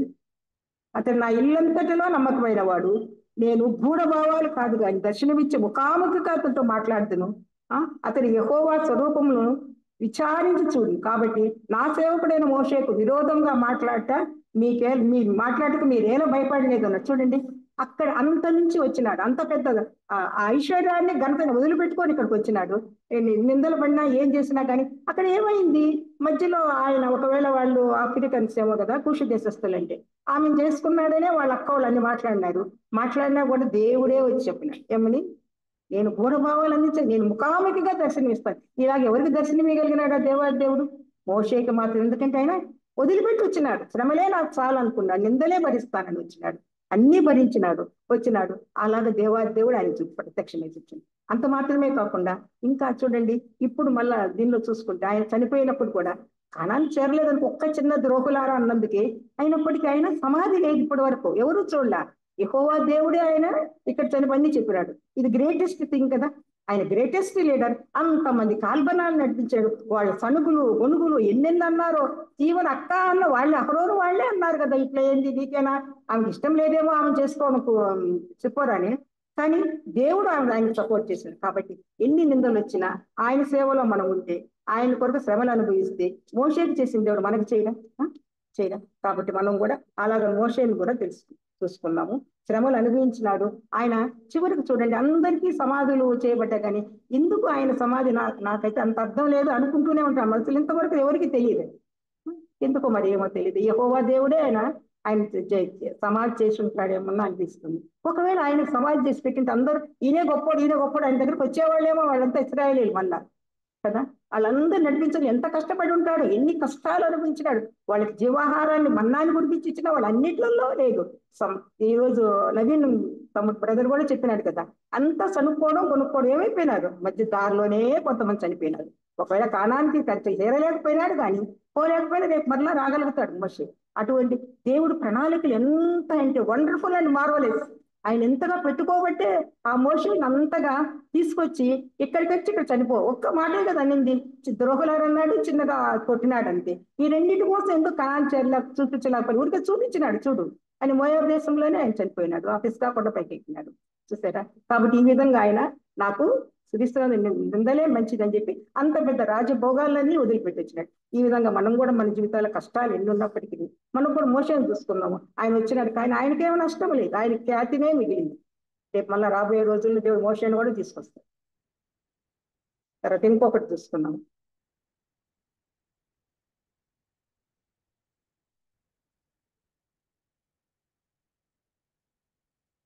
ఈ శ్రమల వలన మొట్టమొదటిసారి మనకు దావీదుని గురించి చూసుకున్నాము. శ్రమల ద్వారా మనకు అతిశయం వస్తుంది అనమాట. శ్రమలు అనుభవించడం ద్వారా మనం ఏమొస్తుంది, మనం శ్రమలు వస్తున్న ఈ విధంగా నీ కట్టెలను నేర్చుకునే శ్రమలు ఏంటంటే మేలు అని చెప్పి దావీదు ఇలాగైనాడు. మోషేని చూసుకున్నాము, గ్రేటెస్ట్ లీడర్ గా ఉంది ఆ సంఖ్యాకాండంలో నుంచి. కాకుండా ఉంటే అపోస్తల కార్యములు 14:22 చూడమ్మా. 14:22 అపోస్తల కార్యం. శ్రమల ద్వారా మనకు ఓదార్పు.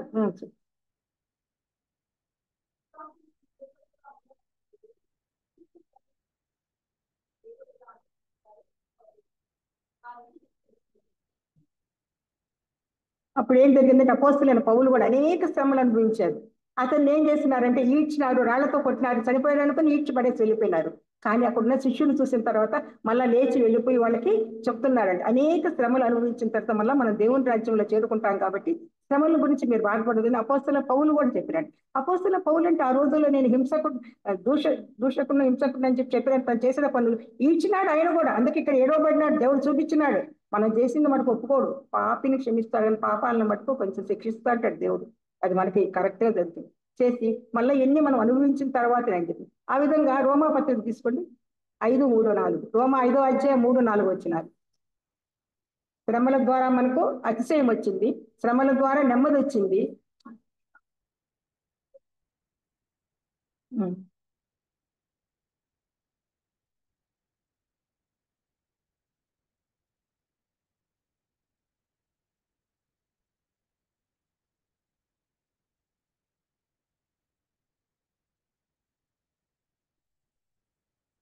కాబట్టి కాబట్టి మనం ఏం చేస్తాం, శ్రమ ఓర్పును, ఓర్పు పరీక్ష, పరీక్ష నిరీక్షణ.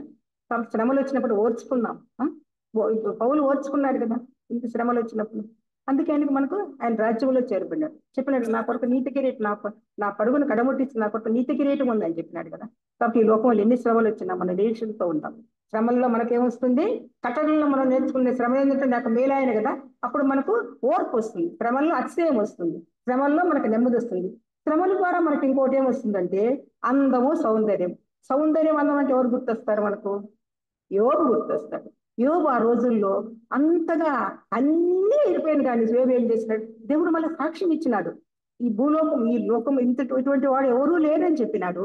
కానీ నేను నాకు దేవుడు ఏ విషయాల్లో అన్యాయం చేయలేదని అంత గ్రేటెస్ట్ గా చెప్పినాడంటే ఎవరు చెప్పుంటారు అట్లా. ఒక పక్క బిడ్డలు వెళ్ళిపోయినాడు, ఆస్తి అంతస్తులు వెళ్ళిపోయింది, భార్య కూడా వచ్చి చెప్పింది, ఎందుకు ఇంకా నువ్వు ఇట్లా ఉన్నావు, ఇంక చనిపో అని చెప్పింది. ఎందుకంటే చిన్నపిల్లలతో గీక్కుంటే అంతా కురుపులైపోయినాయి. అటువంటి వచ్చే ఆ బుక్ నాకు కనిపించలా, అన్న బుక్కులో వేసినాడు పైన ఫోటో, అంత వికారంగా ఉన్నాడు. అటువంటి యోబు ఒకసారి యోబు గ్రంథంలో చూసుకుంటే మనము, యోబు గ్రంథంలో ఈ యోబు గ్రంథం తీయము 19:20 వచ్చిన ఒకసారి తీమా. యోబు గ్రంథం 19:20. అప్పుడు యోబు పరిస్థితి ఎట్టుందో చూద్దాం.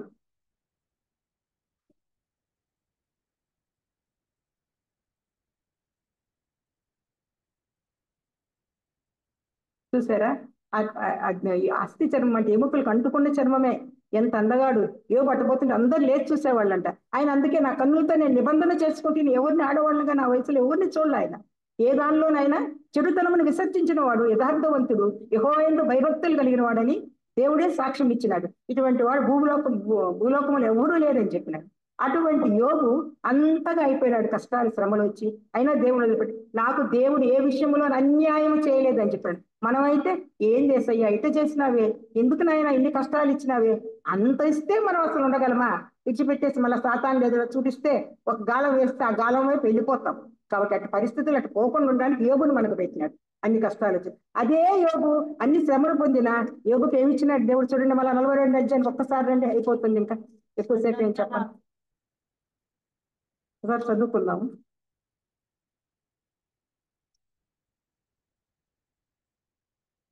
యెహోవా యోబును మొదట ఆశ్రయించిన దానికంటే మరి అధికంగా ఆశీర్వదించును. అతనికి 14,000 అవన్నీ డబుల్ చేసినాడు. మరియు అతనికి 7 కుమారులు 3 కుమార్తెలు ఉండేది. అతని పెద్దవానికి ఎమీమా అని, రెండవ దానికి హెజెక్క అని, మూడవ దానికి కెరక్క అని పేర్లు పెట్టాను. అంత మాత్రమే కాకుండా ఆ దేశం అంతటి యోబు కుమార్తెలంత సౌందర్యవంతులు లేదు. ఆ తండ్రి వారి సహోదరులతో పాటు వాడికి స్వాస్థ్యం కూడా ఇచ్చినాడు. అటు తర్వాత యోబు 140 సంవత్సరాలు బ్రతికి తన కుమారులను కుమార్తెలను వాళ్ళ 4 తరములకు చూశాడు. చూసినారా? అంత కష్టాలు పడ్డాడు, ఎన్నో శ్రమలకు వదిలేసి ఉండొచ్చు దేవుణ్ణి. తర్వాత చూసినారా? టిజే అంటే అర్థం ఏం చెప్పండి? Just prize. అక్కడ ఎవరు చెప్పింది? కాదు, అక్క కిజక్క. ఒక ప్రైజ్ దాంట్లో ఉంది. నేను నాకు అక్క రాదేమో నేను, బా దేవుడు ఎంత గొప్ప దేవుడు కిజక్క.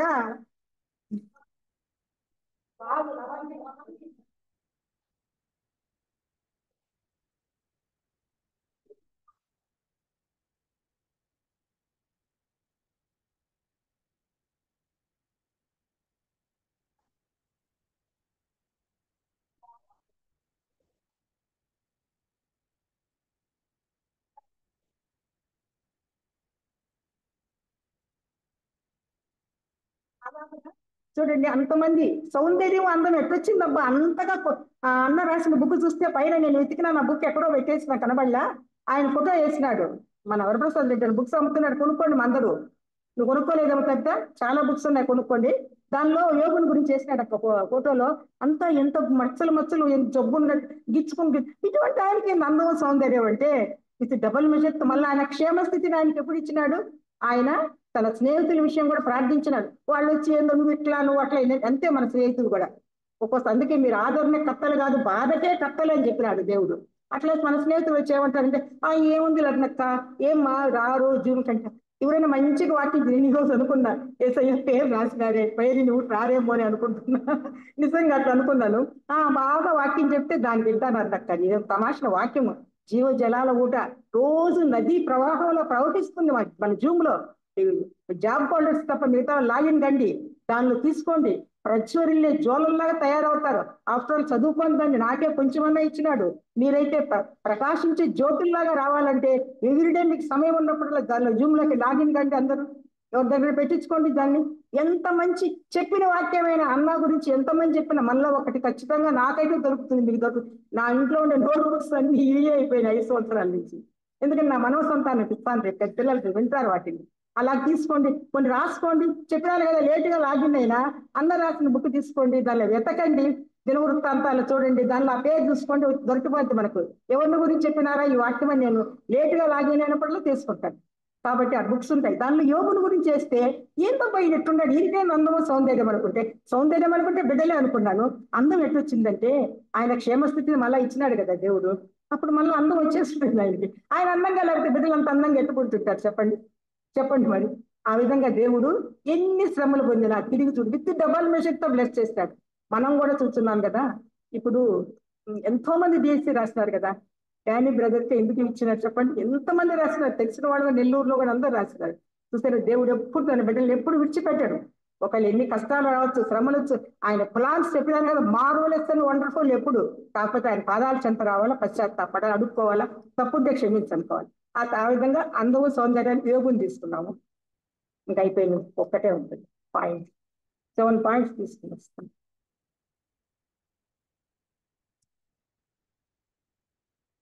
శ్రమల ద్వారా అభివృద్ధి. నిర్గమాకాండం శ్రమలు వస్తే ఏందో అభివృద్ధి అనే డౌట్ వస్తుంది కదా మీకు. చెప్పండి, ఇన్ జనరల్ గా కష్టాలు ఉన్నాయి, డబ్బులు లేవు, ఆర్థికంగా పడిపోయింటే ఎట్లా అభివృద్ధి వచ్చింది? నిర్గమాకాండం తీసుకోండి. నిర్గమాకాండం 1:12.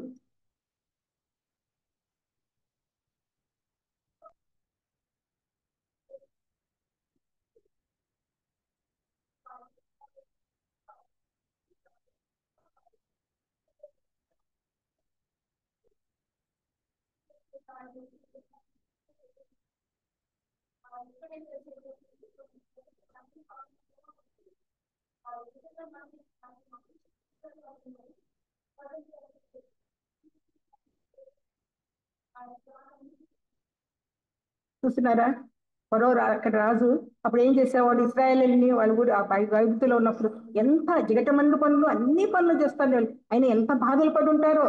అయినా కూడా దేవుడు ఇస్రాయేల్ ఎక్కువగా విస్తీర్ణం చేసింది, అభివృద్ధి అయినారంట. ఎట్ట చేయగలిగినాడు దేవుడు? ఆయన కృప, ఆయన కనికరం.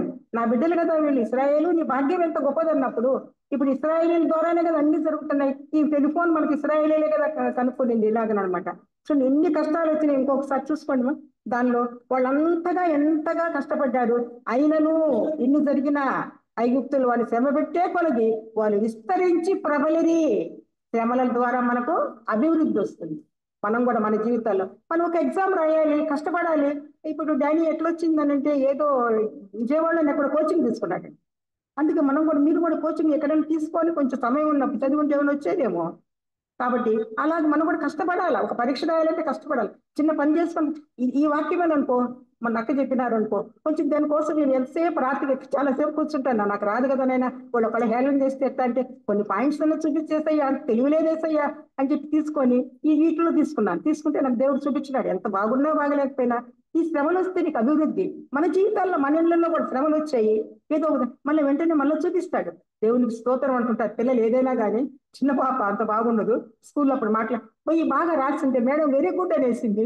అమ్మా దేవునికి స్తోత్రం మమ్మీ అని పాప ఫోన్ చేస్తున్నట్ల శ్రమ పడాలా, బిడ్డల కోసం కూడా ప్రార్థించాలా, చదువుల్లో ప్రార్థించాలా. అనారోగ్యం అస్వస్థలే కదా, ముఖ్యంగా దేవుల్లో నా బిడ్డలు ఎదుగుతున్నారా లేదా, ఎలా ఉంటున్నారు, వాళ్ళ వే ఆఫ్ టాకింగ్, వాళ్ళ వే ఆఫ్ డ్రెస్సింగ్, ఎవ్రీథింగ్ చూస్తుండాలి. అవుట్వర్డ్ అపీరెన్స్ అది, ఇంటర్నల్ స్ట్రక్చర్ నా బిడ్డలకి ఎలా ఉంది.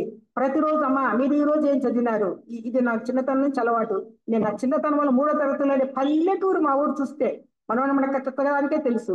ఆ బైబిల్ పట్టుకొని పోయేది, ఎందుకంటే మస్తానే దర్గా ఉండేది, దెయ్యాలు తిరుగుతాను, దానికి భయపడి బైబిల్ పట్టుకునేదాన్ని. అప్పుడే నాకు వజ్రగిరి జోసఫ్ గారు వచ్చి 5వ క్లాసులో హృదయనాథుడు వేసే పాట పాడి నాకు ఒక ప్రైజ్ కూడా ఇచ్చిపోయారు. ఆ చిన్న రోజుల్లో నేను ప్రైజ్ మళ్ళీ సంపాదించేదాన్ని.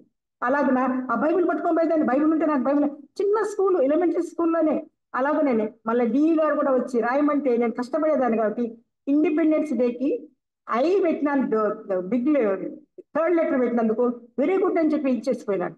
నాకు ఒక సెంట్రల్ గవర్నమెంట్ స్కాలర్షిప్ శాంక్షన్ చేసినాడు. చిన్న పల్లెటూరు, నీళ్లుండో, బావిలో నీళ్లు, కరెంట్ ఉండేది కాదు, అయినా ఫస్ట్ వచ్చేదాన్ని. ఏంటి చేసిన బైబిల్ చదివేదాన్ని. ఎవరైనా వస్తే రండి రండి వేసినందుకని పిల్లలు సందేశాలు తీసుకోపోయేదాన్ని ఆ రోజుల్లో. ఆ పల్లెటూరులో వజ్రగిరి జోసఫ్ గారు ఎప్పుడు వచ్చినా కానీ అరణమ్మ తీసుకొని దగ్గరకు తీసుకొని చెప్తుండేవాడు నాకు. అట్లా వినుకొండ ఆయన కదా వజ్రగిరి జోసఫ్ గారు, వినుకొండ. ఆయన పల్లెటూర్లకు వచ్చేవాళ్ళు అనమాట అట్లా. కాబట్టి ఎప్పుడు బైబిల్ ఉండాలా. మనం అన్ని పెట్టుకుంటాము దానిలో. సెల్ ఫోన్ మర్చిపోతే, నేను ఇప్పుడు మర్చిపోయినాను, ఎతికినాను కదా, ఎందుకంటే ఇక్కడ లెటర్స్ చాలా చిన్నవి ఉన్నాయి ఈ బైబిల్లో. కొత్త బైబిల్ తీసుకున్నాను, దానికి పెట్టుకొని చదువుదామని. కానీ దేవుడు మంచి లైటింగ్ ఇచ్చినాడులే. అలాంటప్పుడు సెల్ ఫోన్తో పాటు అందరూ బైబిల్ పెట్టుకొని పోండి. ఎక్కడైనా ఉండే ప్రమాదాలు, కాలు పెడితే కాలు తీసి, ఎక్కడైనా నమ్మలేని వాహనాలు, నమ్మలేని మనుషులు, డ్రైవర్స్ కూడా, అన్ని విషయాలు ఉండండి, ప్రార్థన చేసుకొని పోండి. మన నేను షమీము అక్కోళ్ళు ఏందో మరి ర్యాపిడ్ అంటే ర్యాపిడ్ షో పెట్టుకున్నారు దీనిలో. నాకు ఏందో షో పెట్టుకున్నట్టు ఏందో నాకు రాదు. అక్కడ వెయిట్ చేస్తుంటే 2 days చూసారా, ఎందుకంటే ఎంతనైనా ఆగి తీసుకోబోతుండే. ఎట్లా ప్రభు అని ఒక్కరోజు మాత్రమే ప్రార్థనలో పెట్టిన. 2వ రోజు అక్క ద్వారానే ఒక ఆయన వచ్చినాడు, వెహికల్ అక్కోళ్ళకి. ఇప్పుడు రారు కదా, కాబట్టి మనం ప్రార్థన చేద్దాము. అది నిజంగా ఆయనకు అవసరమైతే మనం వినపాలని. మనకు తెలియదు, వర్తిస్తానని చెప్పినాడు కదా, మనకు తెలియకుండానే మనకి సాక్ష్యం చేసేస్తాడంటే ఏసయ్య ఓ కొల్లలుగా ఆశీర్వాదాలు ఇస్తాడు. ఈ విషయంలో మటుకు నేను మళ్ళీ సంతోషపడినాం. అక్కోళ్ళకి మళ్ళీ చేసేకి డ్రైవింగ్కి వచ్చినాడే, దేవుడు ఎంత గొప్ప దేవుడు. నైనా ఒక్క రోజే కదా ప్రార్థన చేసినామని. అలాగే మన బిడ్డలను కూడా ఏ అవసరతలున్నా, ఏ ఎక్కర్లున్నా మొట్టమొదటిగా ఆయన పాల్సనిలు. చిన్నప్పటి నుంచి నా బిడ్డల్ని, నేను స్కూల్ టీచర్ని డిజైన్ చేసినాను తెలియక. ఇప్పుడు 75 వచ్చింది నా పెన్షన్. చేసిన తర్వాత బిడ్డలు ఎక్కేటప్పుడు మోకాళ్ళు వంగుతారు, పోయేటప్పుడు మోకాళ్ళు వంగుతారు. ఇది మా బంధువులు అరవిందన గారు ఏంది అరుణమ్మ, పిల్లలంతా మోకాళ్ళు వంగడం, మోకాళ్ళు లేటువంటి ప్రార్థన. అలాగే బిడ్డలకి అందరికి ప్రార్థన అనేది పంపించండి. క్షేమంగా సేఫ్ జర్నీలు వస్తారు. పెద్ద బిడ్డ ఎవ్రీడే రాయదుర్గం పోతుంది కారులో, క్షేమంగా చేరుస్తున్నాడు దేవుడు. ఇలాగన అందరూ కారులో పోతుంటే, అమెరికా పాప కూడా కారులోనే పిల్లల్ని డ్రైవింగ్ అన్ని చేస్తుంటారు. కాబట్టి ఏం భయపడొద్దమ్మా, ప్రార్థనలో మనం ఉందాము. ఉంటే దేవుడు మనకు ఓదార్పు, అతిశయము, నెమ్మది, అభివృద్ధి ఇస్తాడు. బిడ్డలు కూడా దేవుళ్ళు అభివృద్ధి చెందుతాము. మన బిడ్డలు కూడా చక్కగా దేవుళ్ళలో ఉండి దేవుని వాక్యాన్ని అందరికీ చెబుతుంటే ప్రచురిల్లే జ్వాలలైతారు, ప్రకాశించే జ్యోతులు కావాలి రేపు రోజుల్లోకి. అలాగవుతారు అనమాట. అలాగన మనకు ఈ శ్రమలు వచ్చినప్పుడు మనం ఏం దాని గురించి ఆలోచించకపోతే, శ్రమల గురించి వాటి చట్టాలను మనం నిబంధనలు పాటిస్తే మనకు శ్రమల్లో మనకేముంది, అభివృద్ధి. అయితే లాస్ట్ అండ్ ఫైనల్ గా శ్రమల వలన మనకు ఘనత వస్తుందంట. అబ్రహాం ఆదికాండం, ఒక్కసారి ఆదికాండం తీసుకున్నాం. ఇప్పుడు టైం అయిపోయింది సార్.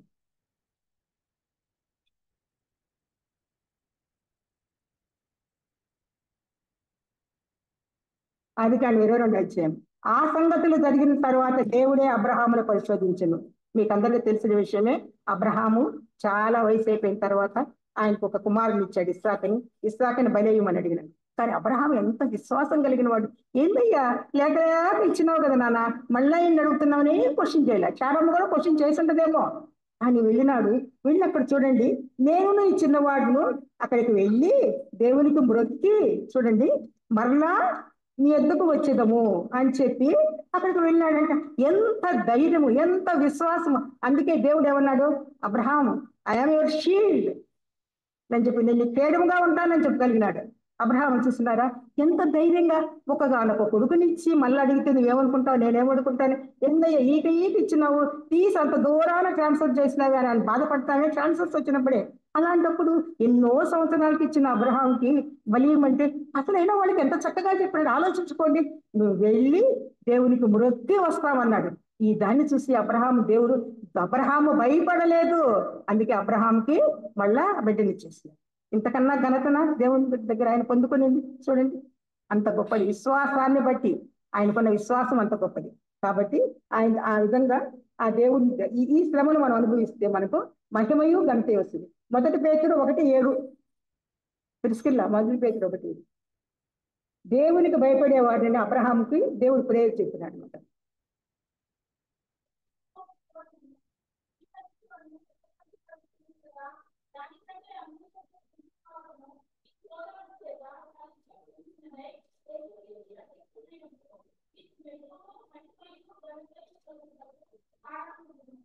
చూస్తున్నారమ్మా, ఒకవేళ మనం నశించిపోతున్నాం, ఆ బాధలో ఉంటే నువ్వు నేను అబ్రహాము లాగుంటే ఇవ్వగలమా?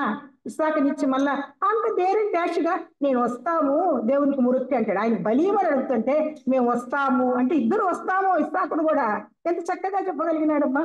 అంటే చూడండి, నశించిపోతున్న ఆ సువర్ణములాగా మళ్ళీ అగ్ని పరీక్షలు వస్తే అప్పుడు దేవునికి మహిమాదంతా వస్తుంది అనమాట. అలాగనే ఒకవేళ మన జీవితాల్లో కూడా మనం నశించిపోయేటట్లు కొన్ని ఉంటాయి. కొన్ని బాధలు, అనారోగ్యాలు, అస్వస్థలు ఎక్కడ చూసినా. మరి ఇప్పుడైతే ఆ కానరాని మంచినీళ్ళు మర్యాద క్యాన్సర్ మన దాంట్లో పెడితే ఎన్ని మంది ఉన్నారో. కాల్సన్ బ్రదర్ ఎంత చక్కగా వీవేస్ చేసేవాడు. మన డానియల్ చెప్తున్నాడు, నిజమే అరలక్క అని చెప్పినాడు ఫోన్లో. అలాగంటే నాకు ఎంత ఆశ్చర్యం అయిపోయింది. బిఫోర్ లాస్ట్ ఇయర్ వచ్చి ఇక్కడ వీవేస్ కండక్ట్ చేసినాడు. ఇలాగ ఎంత మందికి చూసినా అలాగుంది. కానీ అటువంటి పరిస్థితుల్లో వినయ అనే చిన్న అబ్బాయికి దేవుడు ఎంత బాగా తగ్గించినాడు. వాళ్ళ కుటుంబం అంతా దేవుళ్ళలోకి వస్తుంది. అడవరి దినాల్లో, కృపకాలం దాటగిన అపాయపు దినాల్లో మనుజాలికి మహాశ్రమలు కనిపించదు, ఇంకా ఆశ్రమే కనిపించదు. ఇటువంటి స్థితిలో ఆయన అద్భుత కార్యాలు, ఆశ్చర్య కార్యాలు చేసి ఆ వాళ్ళని, అన్ని జాతుల వాళ్ళనైతేనేమి, హిందువులనైతేనేమి, అందరినీ ఉన్న పరిస్థితులను బట్టి సమయోచిత జ్ఞానంతో వాళ్ళను కూడా మన దగ్గర చేర్చుకుంటారు అనమాట. అటువంటి జ్ఞానం ఇవ్వాలంటే దేవుడు ఈ విధంగా నశించిపోయే ఎట్లా అగ్ని పరీక్షల్లో వస్తుంది. ఇటువంటి పరీక్షలు, ఇటువంటి కష్టాలు వచ్చినా అభివృద్ధిస్తాడు, నెమ్మదిస్తాడు, ఓదార్పిస్తాడు, సహనమిస్తాడు, మళ్ళా మనల్ని అన్నింటిలో తోడుకుంటాడు. ఆ విధంగానే కాకుండా శ్రమల ద్వారా మనల్ని పరిపూర్ణులుగా చేస్తాడు. హాఫ్ బాయిల్ ఎగ్ తినొద్దండి, ఫుల్ బాయిల్ ఎగ్గే తినండి. హాఫ్ బాయిల్ ఎగ్ తింటే ఏమవుతుంది? అనారోగ్యాలు, అస్వస్థలు, డైజెషన్ కాదు. అలాగని మనల్ని అంతంతా చేయలే, పరిపూర్ణంగా చేస్తుంది. 1 పేతురు పత్రిక 5:8. 1 పేతురు రాసిన 1 పత్రిక 5:8.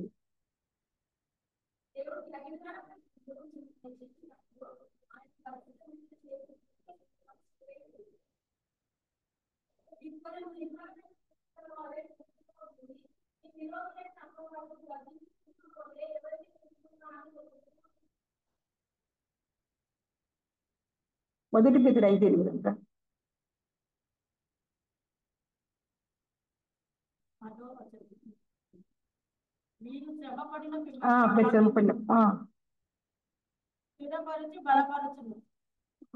మిమ్మల్ని పరిపూర్ణులుగా చేసి, శ్రమ పడిన తర్వాతనే మనల్ని పూర్ణులుగా చేస్తాడు. అది ఎవరి ఇష్టం అనమాట. కొలస్సీ పత్రిక చూడండి ఒకసారి. కొలస్సీ రాసిన పత్రిక 19:20-21 కొలస్సీ పత్రికలో.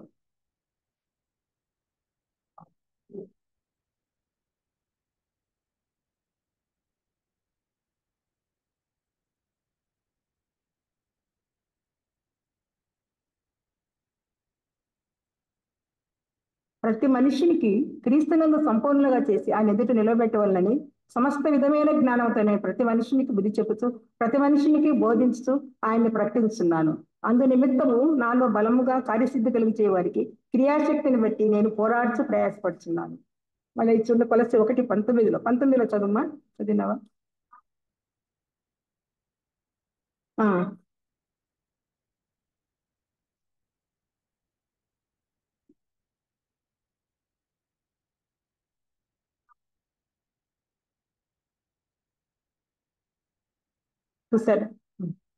చూస్తున్నారా? మనల్ని పరిపూర్ణంగా చేయాలని ఆయన ఏం చేస్తున్నాడంటే, తండ్రి అభీష్టం ప్రకారము ఆయన కుమారుని, ఆయన ముద్దు బిడ్డని, ఆయన రొమ్మును ఆనుకున్న బిడ్డ, ధవళ సింహాసనాసనుడు ఆయన మహిమోన్నతుడు, మహాపరిశుద్ధుడు, 24 పెద్దలు సాగిలపడి పూజలు అందుకుంటున్నవాడు. ప్రతిరోజు కెరూబులు శరువులు చేత పరిశుద్ధుని గాన ప్రతికారములు చేస్తూ పొగడబడుతున్న దేవుడు, రాజులకు రారాజు, యుగములకు రాజు. అటువంటి గొప్ప దేవుడు అటువంటి ఆ మహిమనంతా వదిలిపెట్టుకున్నాడు. ఎందుకంటే తండ్రి అభీష్టం నెరవేర్చే నిమిత్తము మనలందరినీ సంపూర్ణంగా, కొంత చేయాల ఆఫ్ కాకుండా పరిపూర్ణంగా చేయాలంటే ఆయన ఆజ్ఞను బట్టి, ఆయన ప్రణాళిక ప్రకారం తండ్రి మాంసయుక్త దేహంతో ఈ లోకానికి వచ్చి మనందరి నిమిత్తం మరణాన్ని చవి చూసినాడు. మన దోష శిక్ష యావత్తు భరించినాడు. ఈయన ఈ దావీదు నేను పడిన నీ కట్టలను అనుసరించుకున్నట్టు నేను శ్రమలు ఈ శ్రమలు ఏ పాటివి కొంచెం సేపు దేవుడు పొందిన శ్రమలు మన నిమిత్తం అంత పెద్ద సింహాసనం అత్యున్నత సింహాసనం మీద ఆసనైన దేవుడు మన కొరకు అంత సర్వాన్ని వదిలేసుకున్నాడు వచ్చి ఎంతగా అన్నిట్లలో తక్కువే ఇంతగా తక్కువే అందరికి దాన్ని పోయే బాటసార్ల కన్నా సత్రంలో బ్యాగులు పట్టుకొని కూర్చుంటారు ఆయన దేవుని సత్రంలో కూడా చొట్లేదు ఆ పశువుల దానిలో పాకలో ఉండింది ఆయన పెరగడం నజరేతులో కూడా లేదు ఆయన కపెర్నహూములో పరిచయం చేశాడు పరిచయంలో కూడా ఇల్లు లేదు నక్కలకు బరీలు ఉన్నవి ఆకాశ పక్షులు గూళ్ళు ఉన్నవి కానీ మనుష్య కుమారుడు తలదాచుడు ఒకంత స్థలం లేదు అయినా కూడా అక్కడ ఆయన వాక్య పరిచయం చేశాడు ఎంతమందికి అనారోగ్య వసతుల్లో ఉన్నట్టు బాగా చేసినాడు ఆయన అక్కడ అంతా ధర్మశాస్త్రులు పరిచయులు వాళ్ళందరూ ఏమన్నారు ఈయనేంటి దేవదూషణ చేయించున్నాడే అన్ని అన్నారు అయినప్పటికీ అవన్నీ ఎందుకంటే ఆయన సహించింది ఇప్పుడు పరిచయం చేస్తున్నాడే అని ఆయా ప్రాంతాల్లో ఆయా దేశాల్లో వాళ్ళకి వీళ్ళంతా మతోన్మాదులు ఇచ్చి అడ్డంకులు అందుకుంటున్నా మంచి సమయోచిత జ్ఞానంతో దేవుడు వాళ్ళందరినీ ఏమి చెప్పాల నోరు తెరవల ఆయన శిలువలో కూడా నోరు తెరవలేదు ఆయన ప్రేమ బదులు పలకల తండ్రి మీరేం చేస్తున్నారు క్షమించడని కూడా అక్కడ క్షమాపణ కూడా నేర్పించినాడు ఆ దొంగని కేవలం సూక్ష్మంలో మోక్షంలో ఒక్క నిమిషంలో ఆయన్ని నువ్వు నాతో కూడా పదేసింది ఈ విధంగా తండ్రి అభీష్టం నెరవేర్చిన మాంసయుక్త దేహముతో యుక్త కాలములోనే వచ్చి మన కొరకు ఆయన ప్రాణాన్ని ఇచ్చింది ఆయన దేహం అంతా చిల్ల పెంకుల్లాగా నాగడితో దున్నించ దాడి కొరడానికి కింద ఆ గాజు పెంకులు ఉంటే ఎట్లా కొడితే ఎట్లుంటాయి 39 దెబ్బలే కాదంట 5,480 దెబ్బలు తిని మన కొరకు ఆయన కార్చిన ప్రశస్త రక్తదారులు ఎందుకంటే ఆయన ఒక్కడే దానికి సమర్థుడు పవిత్రుడు నిర్దోషి నిష్కల్మషుడు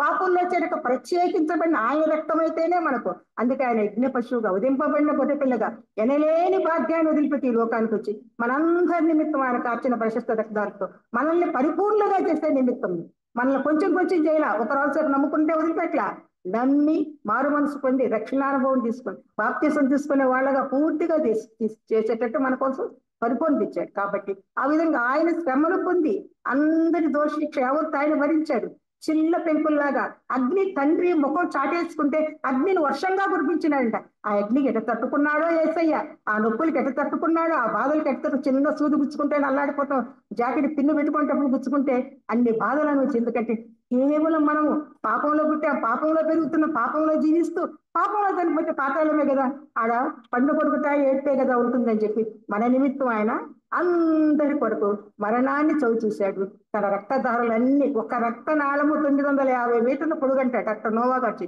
అంత రక్తాన్ని కార్చి ధారలుగా వచ్చి ఆ ప్రశస్త రక్తదాలతో నీ నా పాపా జీవితాన్ని కడగబట్టే ఇప్పుడు మనం 3వ రోజు మృత్యుంజయుడిగా లేబట్టే మన తండ్రి అబ్బాని ఇలాగన కంఫర్టబుల్ జోన్ లో గాస్పుల్ హాల్లో ఇట్లా కూర్చొని వాక్యం వినగలుగుతున్నాం ఆయన పెట్టిన భిక్షే ఆ ప్రాణనాథుడు మనకొక తన ప్రాణాన్ని పెనాల్టీ విత్ ప్రైజ్ చెల్లించినాడు ఎవరు చెల్లించగలరు ఈ లోకంలో బంధువులు ఎవరైనా కొంచెం డబ్బులు ఇస్తారేమో కానీ సహాయం అని చేస్తారని చేయగలరా అంత గొప్ప దేవాదేవుడా మహిమనంతా వదిలేసుకొని మన కొరకు వచ్చాడు ఎందుకంటే మనల్ని పరిపూర్ణంగా చేసేది ఆ చేసిన ఆ దేవాదేవునికి మహిమాగంతా ఎల్లవేళ్ళలో చెల్లించాలి అంత మాత్రమే కాకుండా ఈ రోజు మనం నేర్చుకున్న దానిలో నీ కట్టలను నేను నేర్చుకున్నట్లు నేను శ్రమ ఏంటంటే నాకు మేలాయన అన్నాడు ఆయన కొంచెం శ్రమే దావీదు యోబు కొంచెం శ్రమలే మోషే కొంచెం శ్రమలే అబ్రహాము కొంచెమే కానీ మన దేవాదేవుడు పరమ దావీదు మనకు ఎన్ని కష్టాలు పడ్డాడు ఎన్ని శ్రమలు తన ప్రాణాన్ని ఇచ్చి మనల్ని ఈ విధంగా చేసి తన బిడ్డలైతే తన రాజ్య వారసులు రాజులైన యాజక సమూహంలో మనం చేర్చుకున్నాడు